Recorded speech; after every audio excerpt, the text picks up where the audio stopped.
This is Riley. If you were raised by Gen X, you probably learned that survival mattered more than your feelings. You learned to handle it, to not overreact, to not be dramatic, to not need too much. You became strong, but somewhere along the way, you stopped knowing what to do with your emotions. Not because you don't have them, but because no one ever showed you where they were supposed to go. The subway hums through the tunnel. It's late, not empty, but quiet enough that the metallic rhythm of the tracks fills the space between strangers. Riley sits by the window. The city outside dissolves into streaks of light. She scrolls without intention, just the automatic movement of someone who doesn't want to sit alone with her thoughts. Then she pauses. Things Gen X parents did that we're still unpacking. She reads a few comments. Some are angry. Some are sarcastic. Some are unexpectedly tender. She doesn't react outwardly, but something inside her tightens. She thinks about the phrase she heard growing up, figure it out. It was never cruel. It wasn't dismissive. It was practical, efficient.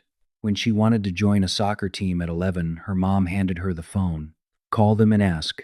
Her stomach flipped. She didn't know what to say. But she called, and she figured it out. She walked home alone after school. She made her own snacks. She learned how to stay quiet when adults were stressed. No one called it independence. It was just normal. Her parents worked long hours. They were present, but they weren't hovering. They loved her.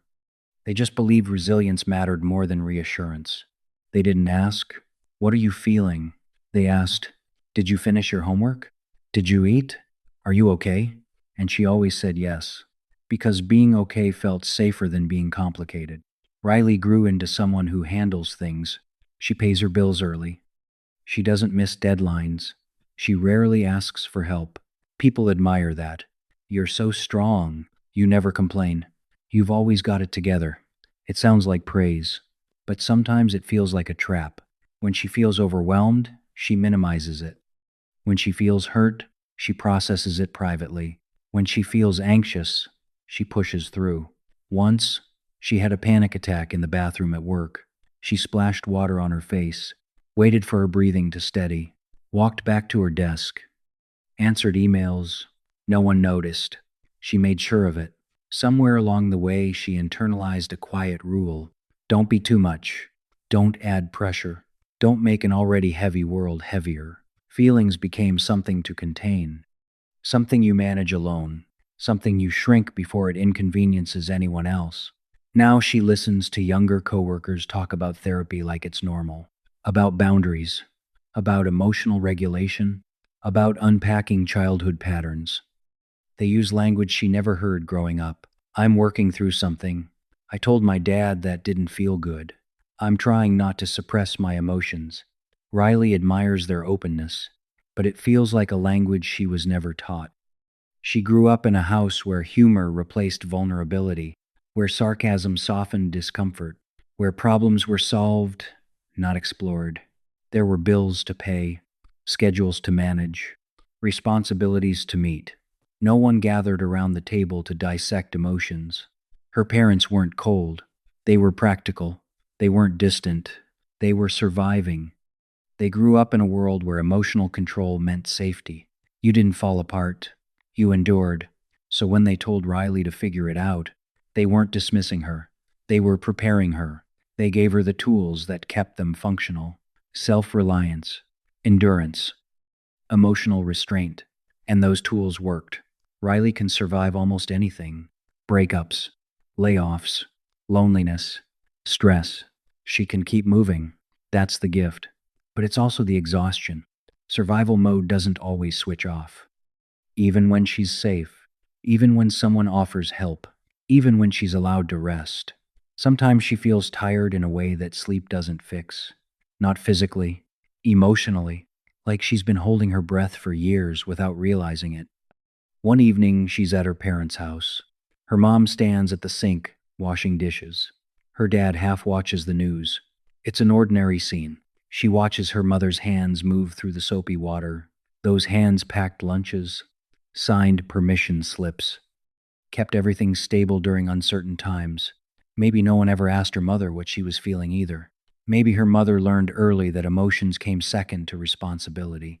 Her dad taught her how to change a tire, how to negotiate, how to push through exhaustion. No one taught him how to say, I'm overwhelmed. He probably wasn't taught. Riley doesn't feel anger. She feels context. They raised her for the world they understood. A world where toughness meant safety. A world where independence meant protection. They handed her armor because it protected them. But armor is heavy. And Riley is starting to wonder what it would feel like to take it off sometimes. Not forever, just in safe rooms. She doesn't want to reject her resilience. It carried her through difficult seasons. But maybe she doesn't need it at dinner with friends. Maybe she doesn't need it when someone asks how she really is. She experiments. Small risks. She tells a friend she's having a hard week. The friend doesn't leave. She cancels plans when she's exhausted. Nothing collapses. She calls her mom and asks, how are you really doing? There's a pause. Longer than usual. Then honesty. Not dramatic. Not revolutionary. Just real. Riley begins to see patterns differently. Not as accusations. As inheritance. Every generation passes something down. Work ethic. Humor. Silence. Strength. Sometimes they pass down emotional restraint because it kept them steady. Sometimes they pass down independence because dependence felt dangerous. Her independence isn't a flaw. It's training. She was prepared for instability, for unpredictability, for a world that demanded toughness. But this world also asks for connection. And connection requires access to feeling. Maybe she doesn't have to choose. Maybe she can keep the resilience and build emotional fluency on top of it. Maybe she can survive and feel. The subway hums again. Different night, same rhythm. Riley isn't scrolling now. She watches her reflection in the dark window. She sees someone strong, and someone tired, and someone learning. She doesn't blame her parents. She doesn't blame herself. She understands the pattern. You can be grateful for what protected you, and still grieve what you didn't receive. You can respect where you came from, and still grow beyond it. The train slows. Doors open. She steps onto the platform. The city noise rushes back in. For a moment, she stands still, not fixing, not adjusting, not managing, just breathing. And for the first time in a long time, she doesn't feel like she has to carry everything alone. If this felt familiar, you're not the only one.